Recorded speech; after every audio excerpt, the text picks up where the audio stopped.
Aha! I knew we'd miss something. The story. Here it comes.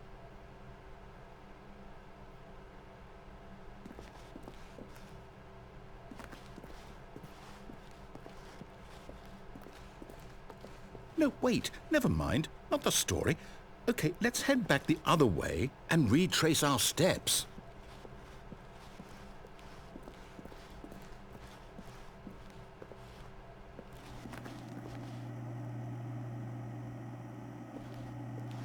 Now this... well, I'll be honest, I don't recognize this place at all. Is this the story? I don't think so. I can't quite recall, but I believe my story took place in an office building. Is that correct? Do you remember, Stanley? Well, do you know what? Since I've completely forgotten what we were supposed to be doing, how about this? You win! Congratulations! I know you put in a lot of hard work, and it really paid off, so good job. Oh, no. No, I don't feel right about this at all. We both know you didn't put in any actual work for that win. Some people win fair and square, and this was not one of those situations.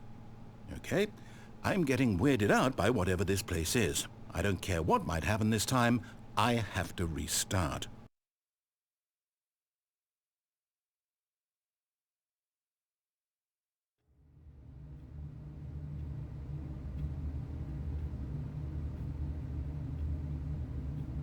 All right, I've got a solution. This time, to make sure we don't get lost, I've employed the help of the Stanley Parable Adventure Line.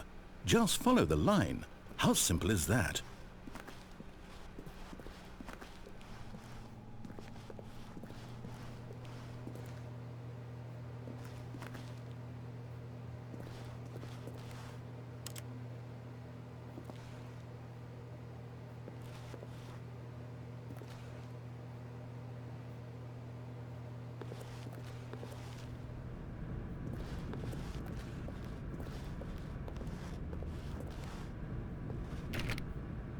You see, the line knows where the story is. It's over in this direction. Onward, Stanley, to destiny. Though, here's a thought. Wouldn't wherever we end up be our destination, even if there's no story there? Or to put it another way, is the story of no destination still a story? Simply by the act of moving forward, are we implying a journey such that a destination is inevitably conjured into being via the very manifestation of the nature of life itself? Okay, Stanley, I need to follow this train of thought for a minute. Just stick with me. Now, we can both agree that the nature of existence is in fact a byproduct of one's subjective experience of that existence, right? Okay. Now, if my experience of your existence rests inside of your subjective experience of this office, is this office, in fact, the skeleton of my own relative experiential mental subjective construct? Whoa. Hang on. That got a bit weird back there. Well, I'd like to apologize. Not sure where I was going with all that. You know what? I think what we need right now is a bit of music to lighten the mood.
Cut the music, go back and look at that fern.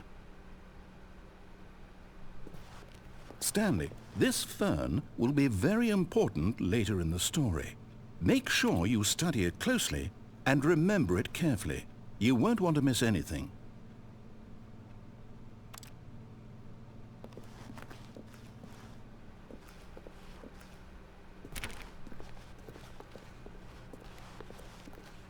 Wait, what?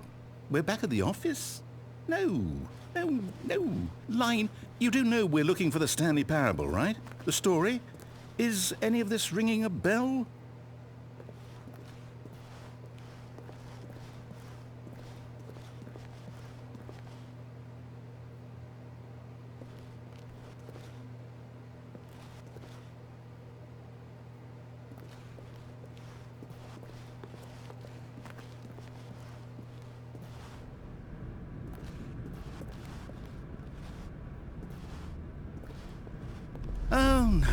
Oh, no, not again. Line, how could you have done this to us? And after we trusted you, after everything we've been through, you...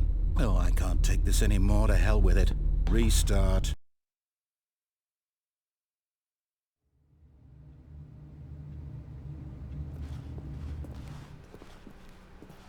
You know what, Stanley?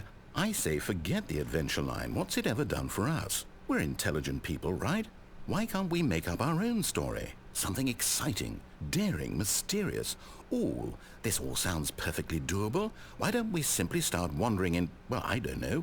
How about this direction? Now, yes, this is exciting. Just me and Stanley forging a new path, a new story. Well, it could be anything. What do you want our story to be? Go wild. Use your imagination. Whatever it might be, Stanley, I'm ready for it.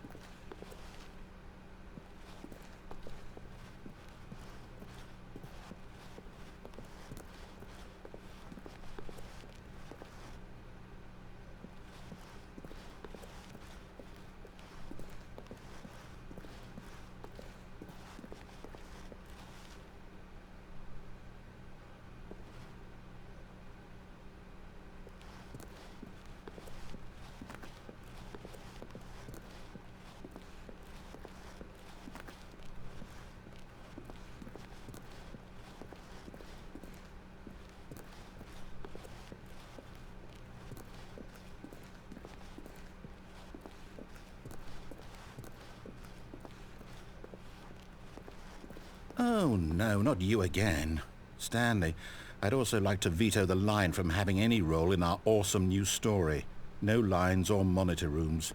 Just don't acknowledge it, and we should be fine.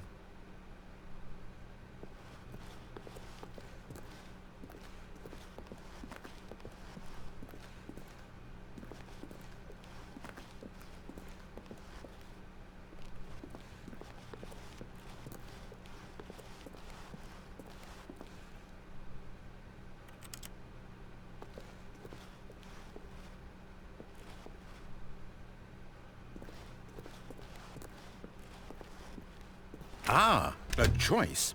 We get to make a decision. From here, the story is in our control. How important we mustn't squander the opportunity. In fact, I believe I need a minute to think here. Just walk in circles for a minute. Okay, so I know that each door has to lead somewhere, which means that somewhere, the place where we're trying to go, there must be a reverse door that leads here. And that in turn means that our destination corresponds with the counter-inverted reverse door's origin. So starting from the right, let us ask, will taking the right door lead us to where we're going? And since the answer is clearly yes, then by all accounts, the door on the right is the correct one. Another victory for logic. Come, Stanley, our destiny awaits.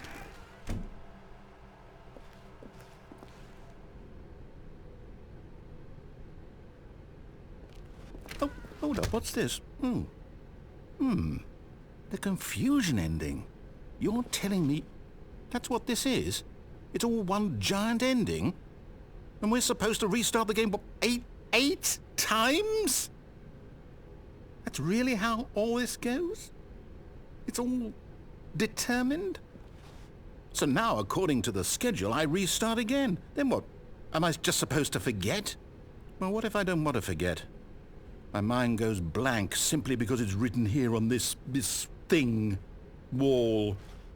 Well, who consulted me? Why don't I get to decide? Why don't I get a say in all of this? Is it really? No, it can't be. I don't want it to be.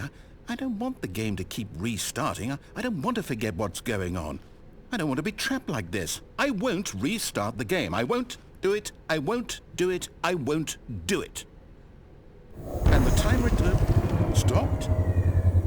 Does that mean, did we do it? Did we break the cycle? The, whatever it is that made this schedule? How would we even know? Will someone come for us? Will something happen? So, okay. I guess now we just wait, you know. I suppose in some way that this is a kind of story, wouldn't you agree? I'm not quite sure if we're in the destination or the journey, though they're always saying that life is about the journey and not the destination, so I hope that's where we are right now. We'll find out, won't we? Eventually. Well, in the meantime...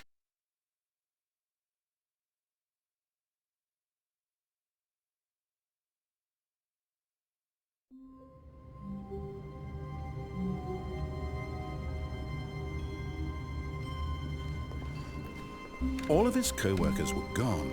What could it mean? Stanley decided to go to the meeting room. Perhaps he had simply missed a memo.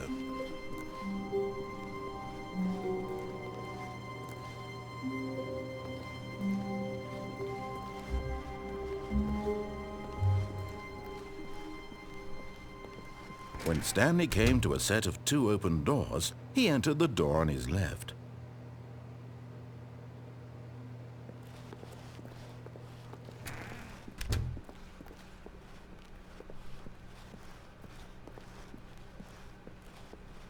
Yet there was not a single person here either. Feeling a wave of disbelief, Stanley decided to go up to his boss's office, hoping he might find an answer there.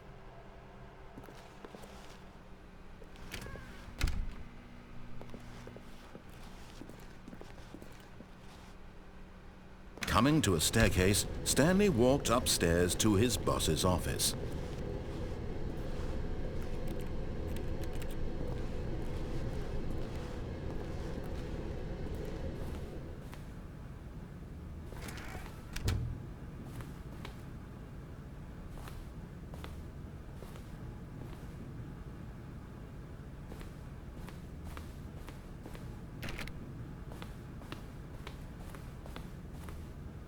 Stepping into his manager's office, Stanley was once again stunned to discover not an indication of any human life.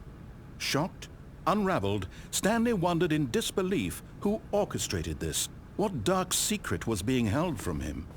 What he could not have known was that the keypad behind the boss's desk guarded the terrible truth that his boss had been keeping from him. And so the boss had assigned it an extra secret PIN number, 2845. But of course, Stanley couldn't possibly have known this.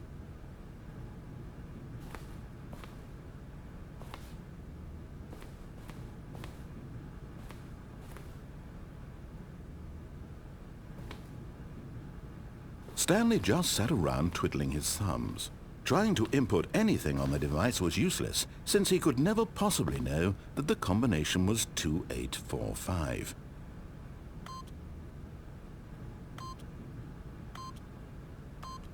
Yet incredibly, by simply pushing random buttons on the keypad, Stanley happened to input the correct code by sheer luck. Amazing. He stepped into the newly opened passageway.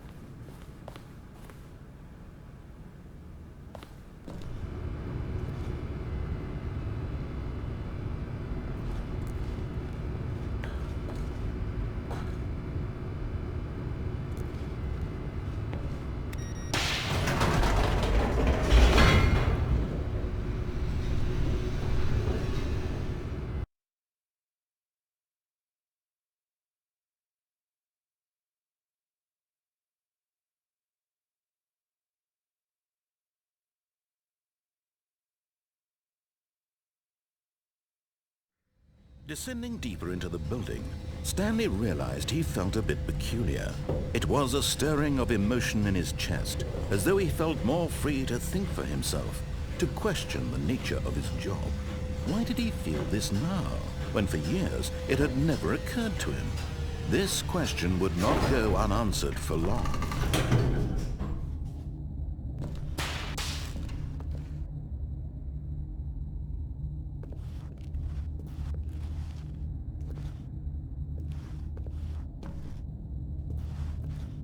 Stanley walked straight ahead through the large door that read Mind Control Facility.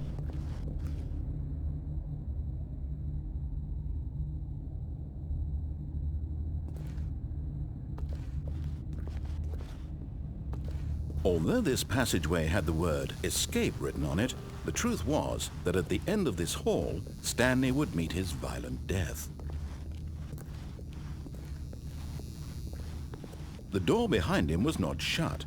Stanley still had every opportunity to turn around and get back on track. At this point, Stanley was making a conscious, concerted effort to walk forward and willingly confront his death.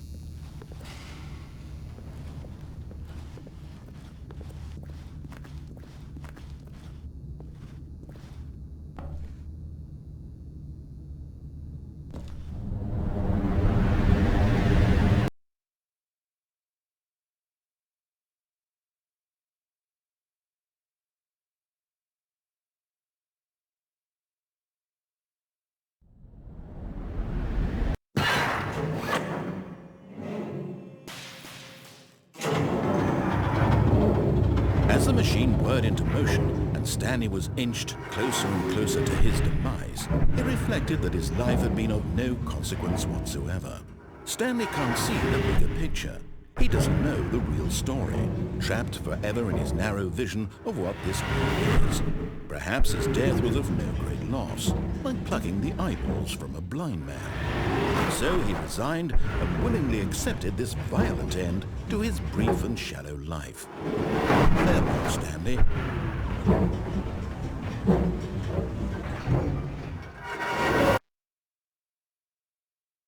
"Farewell, Stanley," cried the narrator, as Stanley was led helplessly into the enormous metal jaws. In a single visceral instant, Stanley was obliterated as the machine crushed every bone in his body, killing him instantly.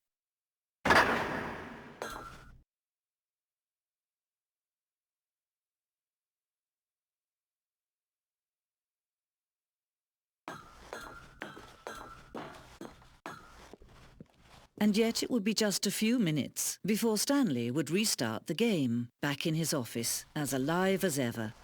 What exactly did the narrator think he was going to accomplish?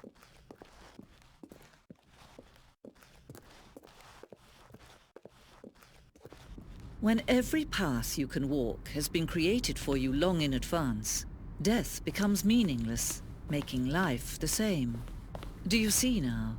Do you see that Stanley was already dead from the moment he hit start?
When Stanley came to the lift, he travelled upward to the power source at the top of the facility to cleanse his injustice.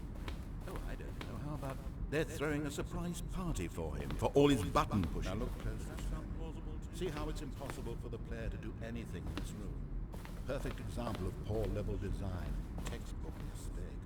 It's the kind of thing you'd pick up on intuitively if you had even the most fundamental understanding of good and bad game design. But of course, you being you, you'll probably spend the next hour trying to solve it. Here, I'm just going to make this easy on you. Stanley pushed the number 6.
Oh, look at these two. How they wish to destroy one another.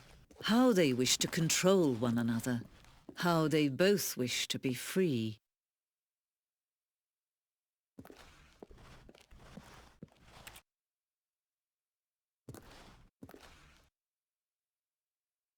Can you see? Can you see how much they need one another? No, perhaps not. Sometimes these things cannot be seen. But listen to me. You can still save these two. You can stop the program before they both fail. Push escape and press quit. There's no other way to beat this game. As long as you move forward, you'll be walking someone else's path. Stop now and it'll be your only true choice. Whatever you do, choose it. Don't let time choose for you. Don't let time...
How wonderful. Stanley was alone. Finally. This is great, he thought to himself. This is what I've wanted all along. I got what I wanted.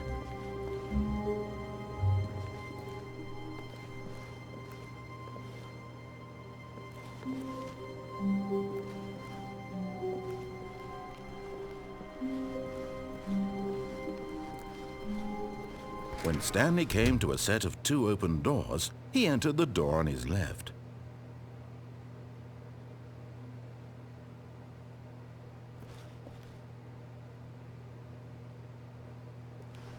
This was not the correct way to the meeting room, and Stanley knew it perfectly well. Perhaps he wanted to stop by the employee lounge first, just to admire it. The lounge was sublime, a work of art. What was it about this room that called so deeply and so personally to Stanley? Its grace? Its subtle charm? No. Stanley knew it was something deeper, something darker.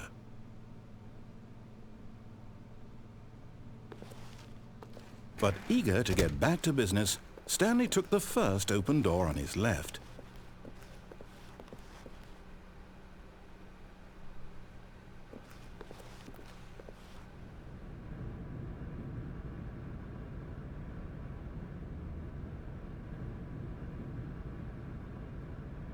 Stanley was so bad at following directions, it's incredible he wasn't fired years ago.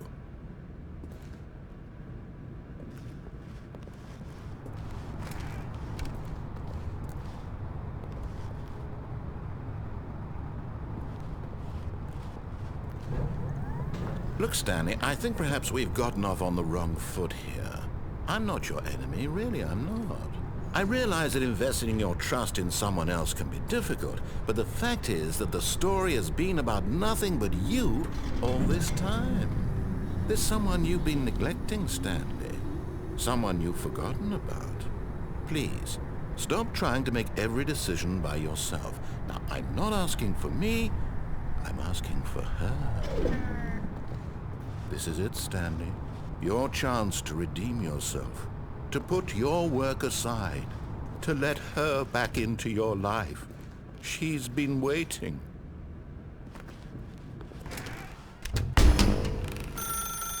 That's her, Stanley. You need to be the one to do this.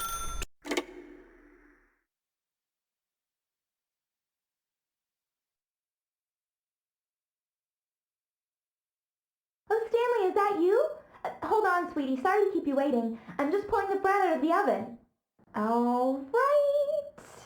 Okay, there we go. All right, now, I want you to come in and tell me all about your day. Gotcha!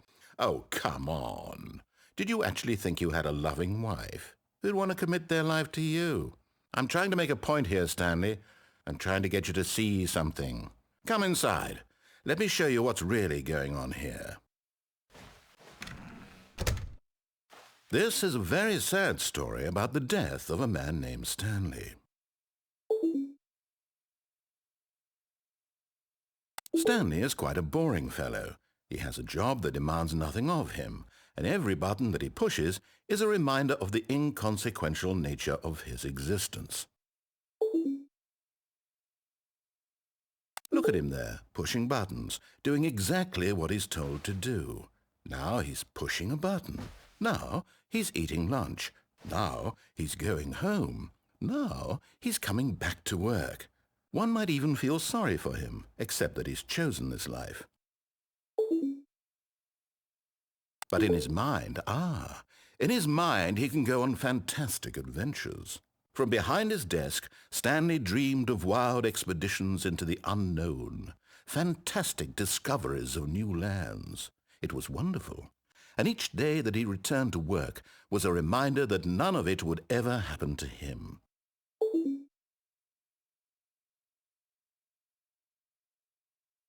And so he began to fantasize about his own job. First, he imagined that one day while at work, he stepped up from his desk to realize that all of his co-workers, his boss, everyone in the building had suddenly vanished off the face of the earth. The thought excited him terribly.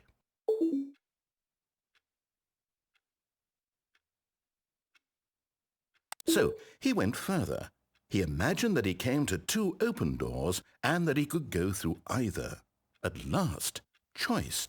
It barely even mattered what lay behind each door. The mere thought that his decisions would mean something was almost too wonderful to behold. As he wandered through this fantasy world, he began to fill it with many possible paths and destinations.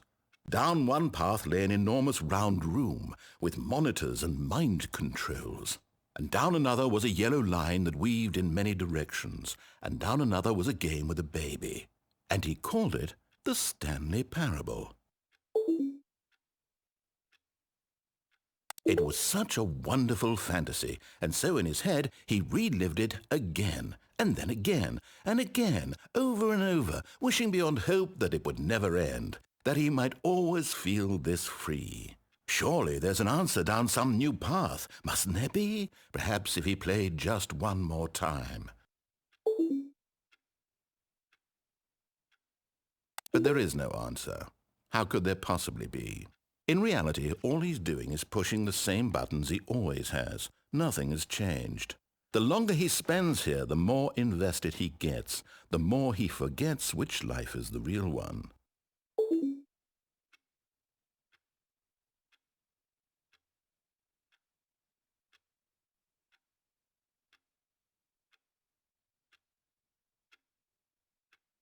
And I'm trying to tell him this, that in this world he can never be anything but an observer, that as long as he remains here, he's slowly killing himself. But he won't listen to me. He won't stop. Here, watch this. Stanley, the next time the screen asks you to push a button, do not do it.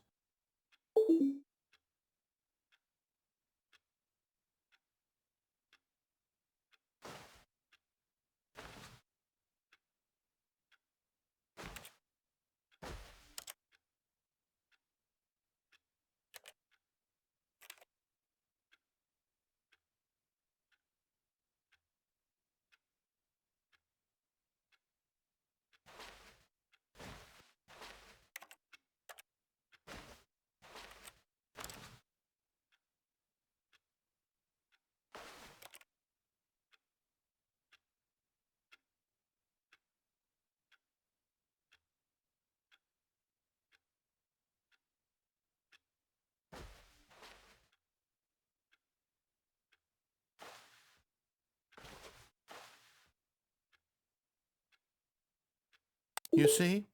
Can he just not hear me? How can I tell him in a way that he'll understand that every second he remains here, he's electing to kill himself? How can I get him to see what I see? How can I make him look at himself?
I suppose I can't, not in the way I want him to.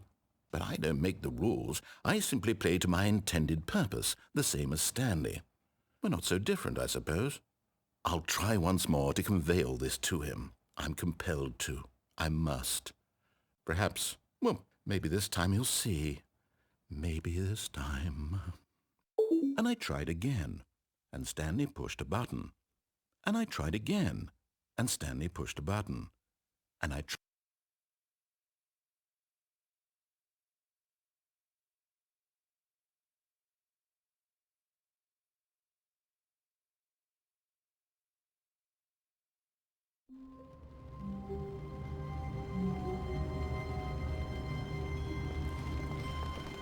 All of his co-workers were gone. What could it mean? Stanley decided to go to the meeting room. Perhaps he had simply missed a memo.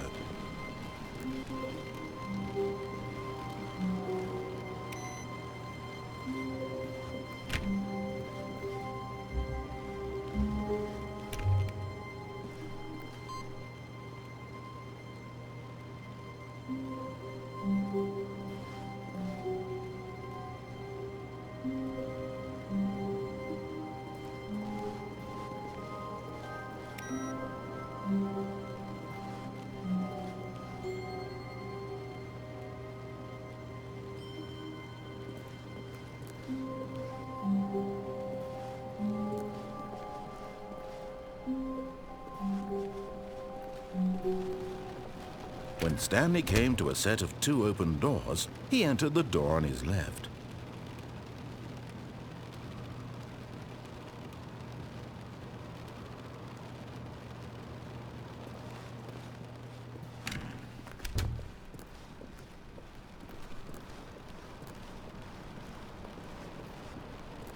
Yet there was not a single person here either. Feeling a wave of disbelief, Stanley decided to go up to his boss's office, hoping he might find an answer there. Coming to a staircase, Stanley walked upstairs to his boss's office.